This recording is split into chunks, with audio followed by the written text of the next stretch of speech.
আলোচিত বেসিক ব্যাংকের ঋণ জালিয়াতির একই ঘটনায় কেউ হয়েছেন আসামি, আবার কাউকে করা হয়েছে সাক্ষী। এমনকি যেসব কর্মকর্তা ঋণ দিতে চাননি তারাও আছেন আসামির তালিকায়। এমন সব পর্যালোচনা তুলে ধরে 2015 সালে রাজধানীর পল্টন থানায় করা একটি মামলা আবারও তদন্তের জন্য দুদকে ফেরত পাঠিয়েছেন ঢাকার বিশেষ জজ আদালত। আইনজীবীরা বলছেন, মন গড়া চার্জশিটের কারণে কঠিন হয়ে পড়বে ন্যায় বিচার নিশ্চিত করা।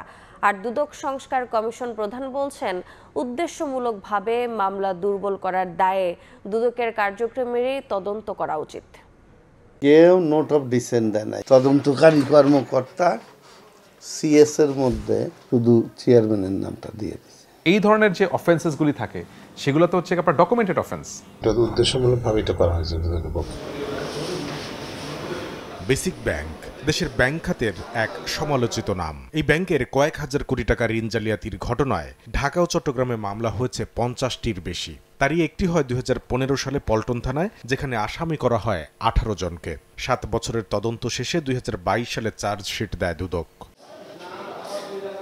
এরপর এজাহার চার্জশিট আনুষঙ্গিক নথি পর্যালোচনা করে গেল 3 ফেব্রুয়ারি আরও তদন্তের জন্য তা ফের দুদকে পাঠিয়ে দেন ঢাকার বিশেষ জজ আদালত 1, যেখানে অসঙ্গতি হিসেবে তুলে ধরা হয়েছে বোর্ড সভায় সর্বসম্মতি ক্রমে ঋণ প্রস্তাব অনুমোদন করা হলেও চার্জশিটে শুধু চেয়ারম্যান ও ব্যবস্থাপনা পরিচালক সহ 2-3 জনকে আসামি করা হয়েছে।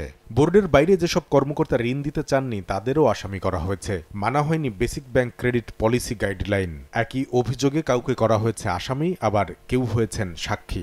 সেম কাজ করে পরিচালনা পরিষদের সবাই যদি সাক্ষী হয় তাহলে চেয়ারম্যানও সাক্ষী হবে। এখানে ওনাকে সাক্ষী না করে ওনারা আসামি করছে।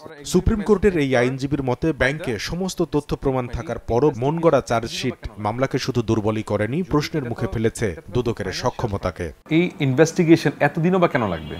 একটা অর্থ যদি দুর্নীতির মাধ্যমে আত্মসাৎ হয়ে থাকে, সেই অর্থকে ট্র্যাক করা, ট্রেস করা, কারা কারা এখানে ইনভলভ ছিল, সব তো ডকুমেন্টেশনের। দুদক সংস্কার কমিশন প্রধান বলছেন, বেসিক ব্যাংকের মামলাগুলো যে ইচ্ছাকৃতভাবে দুর্বল করা হয়েছে এটা তারই প্রমাণ। সঠিক ঘটনা সামনে আনতে এই ব্যাংক সংশ্লিষ্ট দুদকের পুরো কার্যক্রমেরই তদন্ত হওয়া উচিত বলে মনে করেন তিনি।